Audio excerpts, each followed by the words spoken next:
Hai, ketemu lagi sama aku. Jadi kali ini kita mau bahas masihkah worth it GTX 960 di tahun 2022, terutama MSI Gaming yang sekarang aku pegang ini.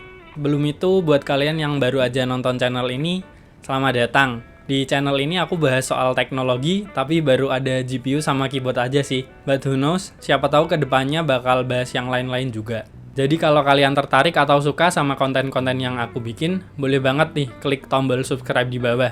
Makasih. Oke, GTX 960 ini rilisnya tahun 2015. Kira-kira udah 7 tahun lah umur dari GPU yang satu ini. Walaupun umurnya 1 tahun lebih tua dari RX 460 yang pernah aku review sebelumnya, untuk performa secara umum GTX 960 ini lebih unggul daripada RX 460, baik di segi gaming maupun editing. So, mari kita bahas GPU ini secara detail. Pertama-tama, ayo kita bahas desainnya dulu. Dilihat aja ini udah garang banget ya desain gamingnya. Warnanya merah hitam dengan bentuk yang nggak malu-malu, nunjukin kalau GPU ini GPU gaming ya, but not in a bad way. Sayangnya belum ada backplate, cuma dia udah ada LED putih di logo MSI-nya yang menurutku bikin lebih keren dan nambahin estetika dari GPU ini sendiri. Build quality-nya juga bagus karena seri MSI Gaming ini waktu itu jadi salah satu top tier dari GPU keluaran AIB MSI. Untuk dimensi lumayan gede ya.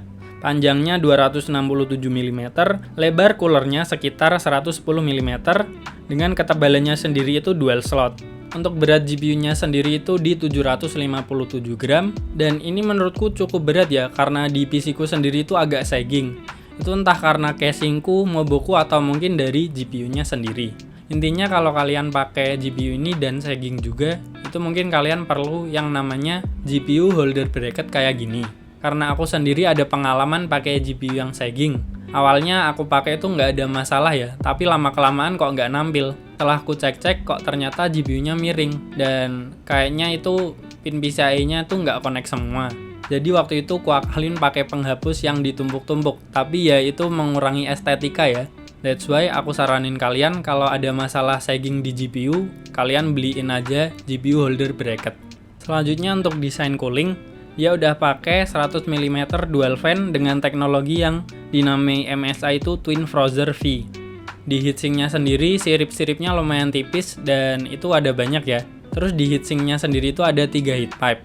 Dengan cooling kayak gini, suhunya itu menurutku udah lumayan adem banget. Untuk full load-nya sendiri di tempatku yang nggak ber-AC ini, suhu maksimalnya itu sekitar 67 derajat. Dan untuk average-nya sendiri itu sekitar 60-64 derajat.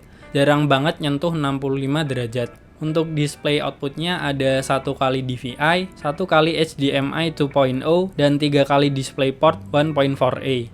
Lumayan banyak ya ini. Terus untuk TDP-nya sendiri itu 120 watt, cuma nggak kayak referensinya Nvidia yang butuh 1 kali 6 pin. Seri MSI Gaming ini perlu 1 kali 8 pin PCIe power connector ya, yang artinya headroom buat overclock kalian itu bakal lebih luas. Terus untuk power draw GPU-nya sendiri pas aku cek di HW-info nggak sampai 100 watt ya. Dan pas aku cek pakai wattmeterku, itu full build-nya sendiri termasuk ngobo, prosesor, monitor, dan lain-lain itu sekitar 200 wattan. PSU yang direkomendasikan sama Tech Power Up sendiri itu 300 watt, tapi dari MSI-nya sendiri itu rekomendasiin 400 watt, dan jangan yang abal-abal ya. Lanjut untuk technical specification, GTX 900 series ini pakai arsitektur Maxwell 2.0 dengan proses fabrikasi 28 nanometer. Terus untuk bus interface-nya sendiri itu pakai PCIe 3.0 X16. Terus GPU ini juga udah support DirectX 12 dan Vulkan 1.3 ya. Jadi technically mayoritas game bakal bisa dijalanin di GPU ini. GPU ini tuh udah support hardware encoder juga. Dan untuk CUDA cores-nya sendiri itu berjumlah 1024. Lumayan lah ya. Untuk VRAM yang aku pegang sekarang ini yang varian 2GB GDDR5 dengan bus width itu 128 bit. Sedangkan juga ada yang lebih tinggi yaitu 4GB GDDR5. Untuk memori bandwidth-nya sendiri itu 112,2 GB per second, dan untuk clock speed, base clock-nya sendiri di 1190 MHz dengan boost clock di 1253 MHz. Ini sekitar 6% lebih tinggi dari reference yang dikasih Nvidia-nya sendiri ya. Untuk memori clock-nya sendiri itu di 1753 MHz dengan efektif clock-nya di 7000 MHz. Sekarang masuk ke pengujian. Seperti biasa ini pakai PC pribadiku dengan spesifikasi yang bisa kalian lihat di layar. GPU ini sendiri masih disupport sama Nvidia, oleh karena itu aku pakai driver WHQL versi terbaru, yaitu versi 516.94. Untuk pengujian GPU-nya sendiri ada 4 benchmark sintetis, yaitu Unigine Heaven 4.0, Unigine Superposition, 3D Mark Firestrike, dan 3D Mark Time Spy.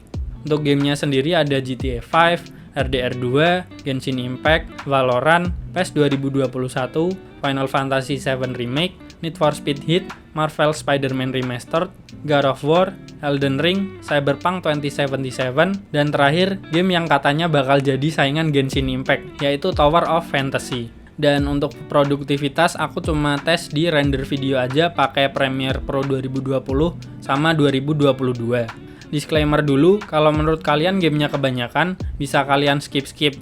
Udah aku sediain timestamp juga buat mempermudah kalian buat lompat dari satu game ke game lain. Oke, di benchmark sintetis yang pertama, Unigine Heaven, dia dapat skor 3637. Di Superposition 720p low preset, dapat skor 11910. Terus di 3D Mark Firestrike sendiri dapat 6800. Dan terakhir di 3D Mark Time Spy dapat skor 2543. Sekarang masuk ke GTA 5 dengan setting custom high resolusi 1080p, rata-rata FPS yang didapetin itu 76,7 dengan 1% low-nya itu di 56,3 FPS. Udah aman pokoknya. Terus untuk RDR2 ini pas aku ngetes belum ada update FSR 2.0-nya ya. Jadi aku cuma ngetes di native 720p dan 1080p.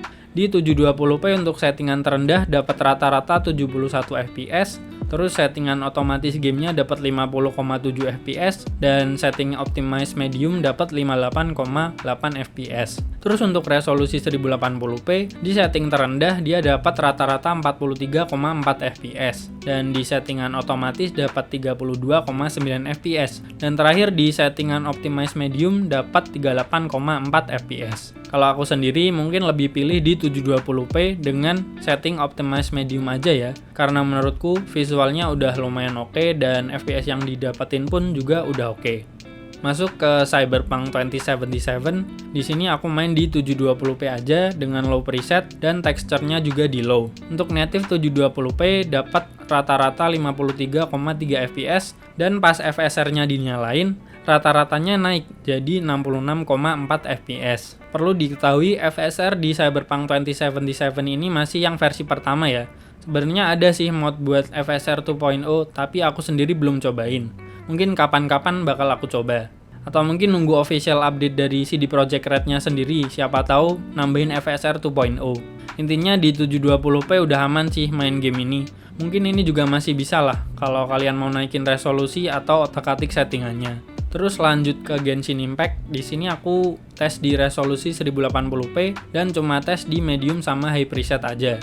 Di medium preset dapat rata-rata 60 fps dan high preset dapat rata-rata 54,6 fps. Aku nggak tes di low karena di medium aja udah dapat 60 fps ya. Gamenya sendiri lock di 60 fps ya, jadi menurutku nggak perlu tes di setting bawahnya karena hasilnya ya pasti kurang lebih sama aja. Lanjut untuk Valorant, udah aman banget sih pakai GPU ini. Di setting terendah dapat 266,4 fps, terus di custom low dapat 199,5 fps, dan settingan tertinggi sendiri dapat 134,9 fps. Sekali lagi perlu diingat kalau game ini tuh CPU bound ya, jadi performa juga bakal ngaruh ke CPU yang kalian pakai. Terus di PES 2021 ini pun juga udah aman banget. Di 1080p high settings dengan 100% render resolution pun udah dapat rata-rata 60 fps. Turun cuma pas kamera close up aja. Itu pun paling turunnya ke 50-an doang. Jadi ya aman lah pokoknya. Lanjut ke Final Fantasy VII Remake, aku tes di low setting aja ya dengan matiin dynamic resolution. Terus resolusi yang aku tes itu di 900p sama 1080p. Untuk 1080p sendiri dapat rata-rata 49,6 fps dan 900p dapat 65,1 fps. Terus pas pindah ke kota-kota yang cukup rame dan berat menurutku yaitu Wall Market, average FPS-nya cuma turun dikit. Untuk 1080p dapat 46,9 fps dan 900p dapat 60,8 fps. Dan surprisingly starternya nggak terlalu parah ya. Udah oke sih ini menurutku, apalagi Final Fantasy VII Remake sendiri walaupun di settingan terendah, visual yang ditawarkan itu menurutku udah manis banget. Terus untuk game balapan kayak Need for Speed Heat, aku tes di 1080p dengan low dan medium preset. Untuk rata-rata FPS yang didapetin, di low preset pas siang hari dapat 60,5 fps dan pas malam itu turunnya lumayan signifikan di 45,7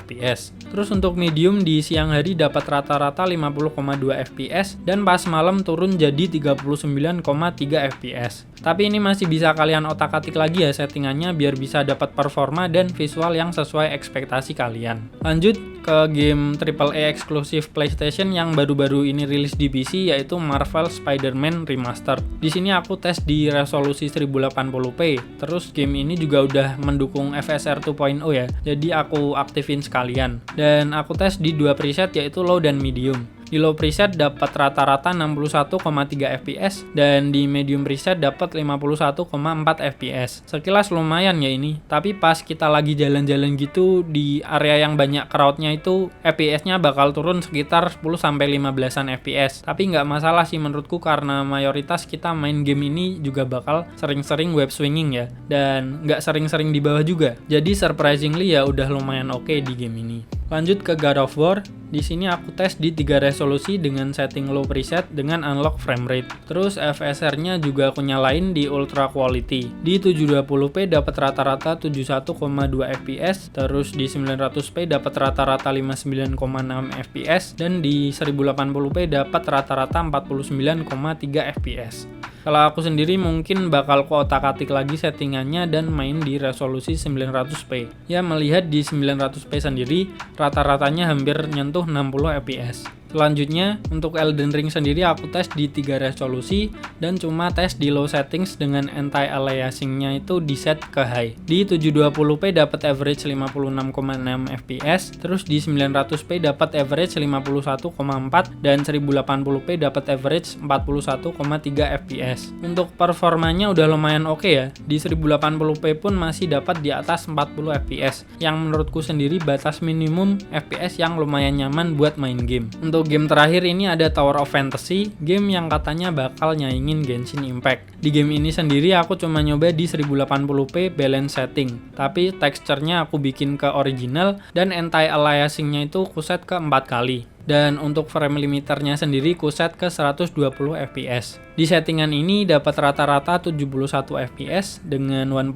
low-nya itu di 53,3 fps. Udah oke lah ya. Oke, sekarang masuk ke video editing, tapi aku cuma tes di Premiere Pro, tapi yang versi 2020 dan versi 2022. Untuk footage yang di-render kayak biasanya, footage 4K 30 fps 1 menit yang ku render ke 1080p 30 fps H264. Untuk pengujian, aku loop render footage yang sama sebanyak 3 kali ya. Di Premiere Pro 2020, GTX 960 ini bahkan masih bisa ngalahin RX 6600 ya. Bisa render footage 1 menit selama 48,47 detik. Hampir ngalahin semua GPU yang pernah aku tes sebelumnya kecuali 1660 Super. Nah, menariknya pas aku tes di Premiere Pro 2022, RX 6600 ini bisa lebih kencang sekitar 5 detik ya. Ini tandanya Premiere Pro 2022 sendiri itu udah lebih optimize di AMD ya. Bentar. Ini kan bahas Nvidia ya. Premiere Pro 2022 ini juga udah lebih optimize di GTX 960 ya. Bisa dilihat waktu yang dibutuhin itu juga udah lebih cepat jadi 31,77 detik. Oke, itu tadi buat pembahasan MSI Gaming GTX 960 ini. Gimana menurut kalian? Masih oke kan ya GPU ini buat main game-game di tahun 2022 sekalipun game AAA? Untuk main game-game di resolusi 1080p pun ini udah lumayan lah ya. Dan untuk video editing sendiri ini juga udah lumayan aman banget, dibantu dengan CUDA cores dari Nvidia. Dan untuk power draw-nya sendiri itu juga nggak terlalu boros dengan TDP-nya yang 120 watt. Bahkan performa GPU ini katanya itu beda tipis sama GTX 1050 Ti. GTX 960 sendiri untuk yang varian 2GB bisa kalian beli dengan harga sekitar 1,3 sampai 1,4 jutaan lah.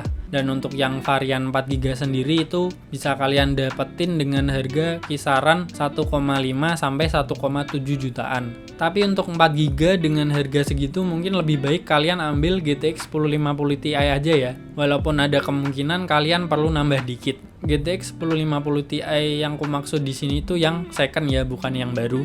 Oke, mungkin sekian dulu buat video kali ini. Kalau kalian ada kritik, saran, ataupun pertanyaan, bisa langsung kalian tulis di kolom komentar di bawah ya. Oke, segitu aja dari aku dan sampai ketemu di lain waktu.